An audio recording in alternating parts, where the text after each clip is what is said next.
Hello and welcome to our video on the Industrial Revolution in the United States. Today I'm going to talk about the Industrial Revolution, what it looked like in the United States, how it was different from the Industrial Revolution that happened in Europe, and the implications for us today. So the Industrial Revolution kind of started in America around 1860, so right at the beginning of the Civil War, or right before the Civil War, and lasted until about 1890, or into the early 1900s. It's sort of debated on when it actually started and ended, but those are some rough dates. The Industrial Revolution was really just a shift from agriculture as the main source of economic growth to industrial factories making products as the main source of economic growth. Industrialism means that there are more machines, more factories, mines, more railroads, etc. The Industrial Revolution did start in Europe. As many of you know, we talked about this quite a bit last year in World Studies, but it started in Great Britain, it spread throughout Europe, it came over to North America. Why did it start in Great Britain, you may ask? Basically because of materials. They had access to materials. They also had really great thinkers, really great inventors. So both of those things were going on. They were economically stable, and their population was growing at the time. So these three things sort of come together to create the exact right environment for the Industrial Revolution to start in Britain. It then came over to North America. In both places, in Europe and in North America, the living conditions during the Industrial Revolution were not good. The working class, or the proletariat as they are sometimes called, lived in crowded apartment buildings called tenements. They were overworked. There was really poor, bad sanitation. They didn't have great, any kind of great way to keep disease from spreading. And they didn't have enough food. All of this meant that people died really, really young. They died of disease. Disease was highly infectious, and when it hit hard. The cities were crazy. They were full of prostitution and alcohol, which you might think is really a cool place to be, except that it was also riddled with crime, and it was overpopulated. These cities were huge. There were so many people. Tenements were tiny because there were so many people, and immigration sort of spurred this overpopulation. It sort of created this overpopulation, though the overpopulation was already happening with the movement of Americans from rural homesteads into the cities. So this was already happening. They didn't really have the infrastructure in place to support all of these new people coming in, and they definitely didn't have the infrastructure to support the immigrants coming over too. So this is a quick picture of what it may have, or what it did look like in cities. As you'll notice, there's a lot going on. There are a lot of people. There are a lot of balconies. There's a lot of movement going on. People are selling food on the streets. There are shops kind of everywhere. There are kids walking around without adults. There are a lot of people all in one place. Here are a couple of pictures of what tenements looked like. On the left, you'll notice that there's like a bunk bed and then another bed. There were a bunch of people that lived in these tenements, really small apartments, usually whole families. So people anywhere from 4 to 6 people, 7 people would live in a tenement at the time. So they didn't have a lot of space, really at all. And life was really about like work. You went to work, and you went to work so that you could eat, and then you come home and you eat a little bit, and then you go to sleep, and then you get back up and you go to work. It was really very very work heavy. There wasn't free time at all. So when talking about immigrants and the Industrial Revolution, immigrants were a huge part of the Industrial Revolution. Without them, we could not be the nation that we are today. And so many of our ancestors came over during this time, between 1870 and 1910, when immigration really boomed. Most of us didn't have ancestors here before that. If you're Irish at all, you probably didn't have family here before that. It sort of depends though, but you are descended from immigrants. There's no other way around it. Like, you live in America, you're descended from immigrants, and probably immigrants that only got here about a century ago. That's like 2 or 3 generations. That's not really a long time. You are a product of immigrants, and so many of us are, because immigration was such a big thing at this time. So immigrants came in. They felt like cities were a huge source of opportunity, like many Americans going into cities. There were 25 million immigrants that were entering the United States in this 40-year period between 1880 and 1920, which was it doubled the population. It was huge. It was this huge influx of people. But like I said, the cities didn't have infrastructure to keep all of these people. And because the immigrants lived in cities, they weren't sure, they just didn't have a good place to be. They worked poor jobs, as many immigrants right now do, and they're paid lower than other Americans as immigrants right now do. So this is very similar to what's going on right now, but the living conditions were a little bit poorer at this time. Many European immigrants, or most European immigrants, came through Ellis Island. I'm sure you know some about Ellis Island, primarily probably from grade school.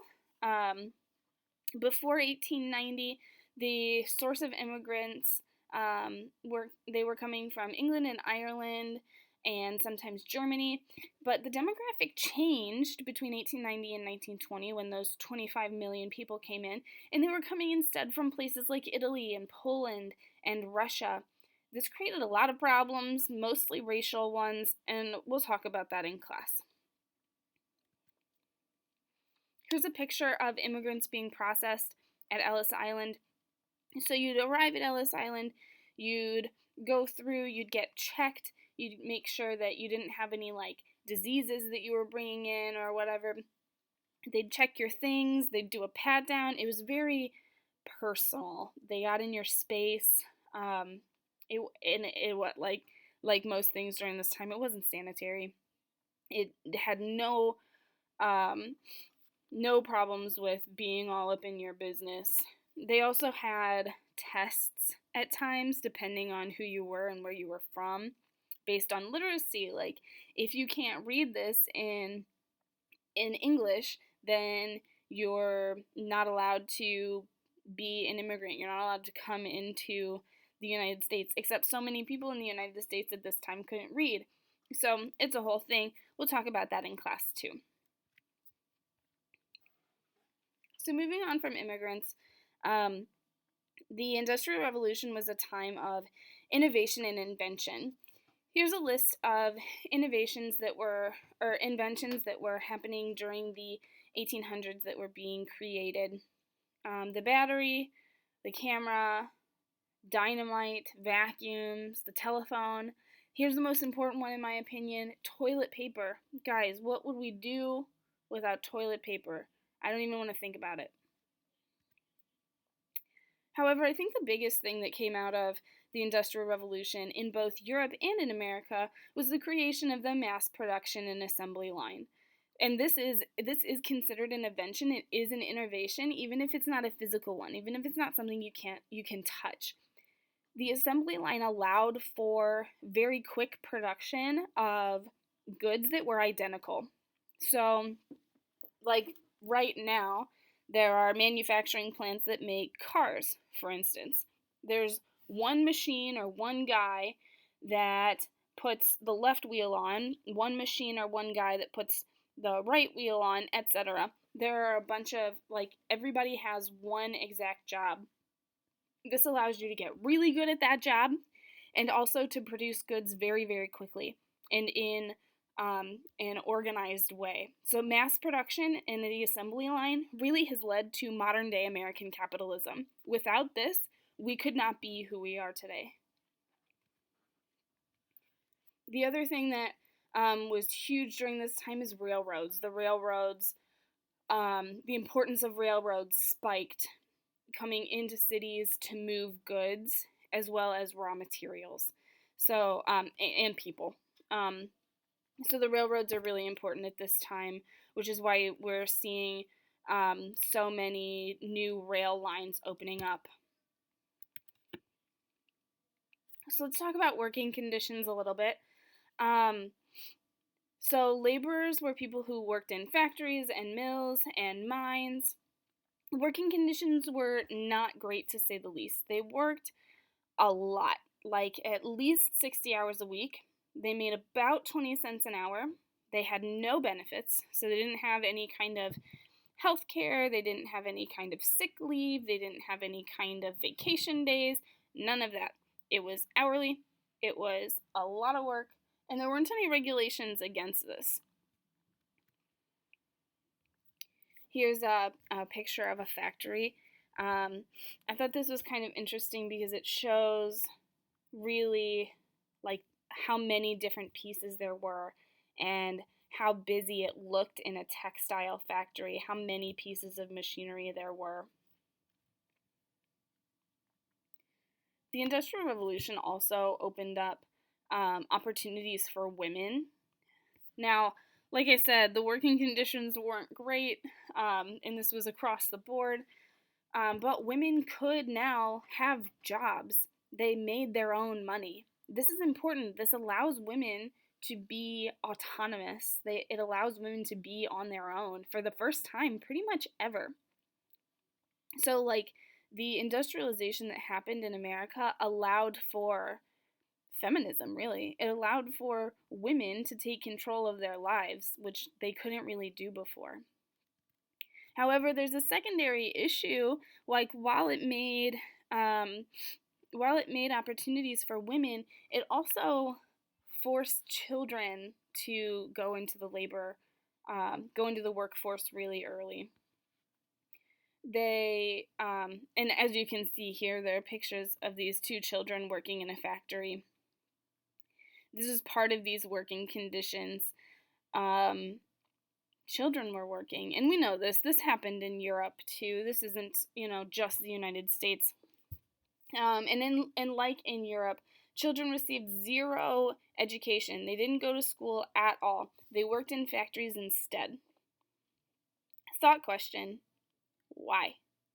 Why didn't they receive education? Here are a couple of more pictures of the factories and the children working in factories. Upper left are children. Bottom right is women. And these are all people that are working together in factories all over these cities in the United States, particularly the northern United States. If you look at this employment chart, it says a couple of things. First, that women are employed. Woo! That didn't really happen before, so that's a big deal. Second, that the majority of males who were employed were between the ages of 10 and 14.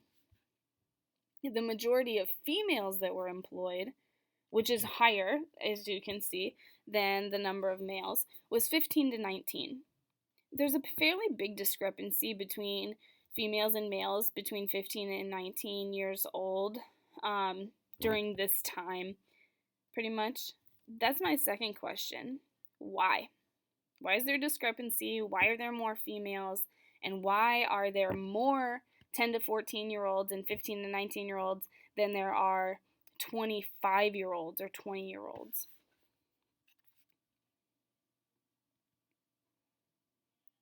Working conditions were harsh. Like I said, they didn't have benefits, they didn't have health care, and it was unsafe working conditions too. Here's a picture of all of the children who lost legs, limbs, arms, feet in the factories. This was a very common occurrence. This wasn't just something that happened every once in a while. This happened on a regular basis. There weren't people checking machines. There weren't people that were being, making sure that everything was fine. It didn't happen like that. People weren't treated all that well. So that's basically what the working conditions were like. In recap, women worked, which was great for women. They had autonomy for the first time ever. However, children also worked. They didn't go to school. They weren't allowed to go to school. Third, they didn't have any benefits. They worked 60-hour weeks at minimum. And I'm not just saying like they worked 60, like at minimum they worked 60-hour weeks.